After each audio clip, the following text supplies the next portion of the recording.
One of the great stories here at the Peace Abbey is about Emily the cow. It's been 1 year since a Massachusetts family adopted a cow that narrowly escaped the slaughterhouse. She's a runaway cow who captured the hearts of many Bay Staters. Did you hear the one about the cow that escaped from the slaughterhouse and then was rescued by a family of vegetarians? We brought her in on Christmas Eve, brought her into the barn, and discovered the most gentle creature imaginable. It's like a 1,800-pound golden retriever. She's friendly and she's fun and she loves to lick you. What made her amazing is her ability to relate to human beings. She enabled people to realize, in looking in her eyes, that there is a conscious, intelligent, brilliantly alive creature that desires to live. And she communicated that in such a way that people had to rethink what they were having for dinner that night. Well, Emily was sent off to slaughter when she was 2 because she was an infertile dairy cow. And it was there that she was pulled off of a trailer with other cows. She was the last to be removed because she kept going to the back of the trailer because she sensed what was coming. And one by one the cows were brought onto the killing floor. And everyone knows what that looks and smells like. The difference between her and the cows that preceded her was that she was strong enough, capable enough, and aggressive enough to throw herself over a 5-foot gate off a 4-foot dock and managed not to break a leg, got up on all fours, and ran for 5 weeks in the dead of winter in 1995. So, you know, people can write about their feelings of animal rights, but when an animal expresses its right to live in the fashion that Emily did, it's pretty compelling.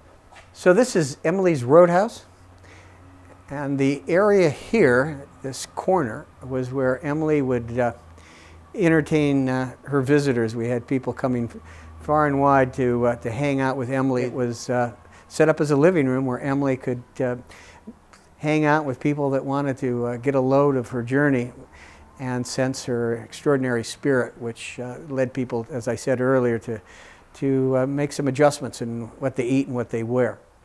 We noticed that Emily was becoming lethargic, wasn't out grazing like she always did, so we brought her to Tufts to be examined. And it was there that they discovered that she had cancer of the uterus. So we all felt that we would let nature run its course, and really, more than anything, prayed that she would expire on her own. The thought of taking her life after she got away from the slaughterhouse workers and ran as long as she did, to then have a human being take her life, even though it was to put her out of her misery, it just seemed like the wrong thing to do, and we were fortunate to find that she expired in the middle of the night. And there was no evidence of movement or anything that would suggest she was suffering, and so that gave us some comfort and solace. So when she died, we buried her behind the statue of Gandhi, and we found that the Hindu community continually placed incense and fruit over her grave to honor her spirit. And then we realized that this is a perfect place for an animal rights memorial. Thus, we borrowed the money to commission this beautiful statue. And even in her death, there's a quote here. It's a plaque that was given to us by the Boston Vegetarian Society. And it reads, "Final resting place of Emily the cow.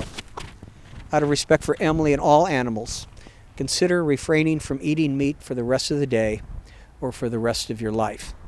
And time and again, we meet up with people who just happened to come by the Abbey and had no intention of becoming vegetarian, but read that plaque, perhaps digesting an animal product while they were reading it, and went home and decided that they would take the challenge of the plaque and refrain from eating meat for the rest of the day. So they come to tell us stories of having been vegetarian for a year or 2 or 3 or a month or a week.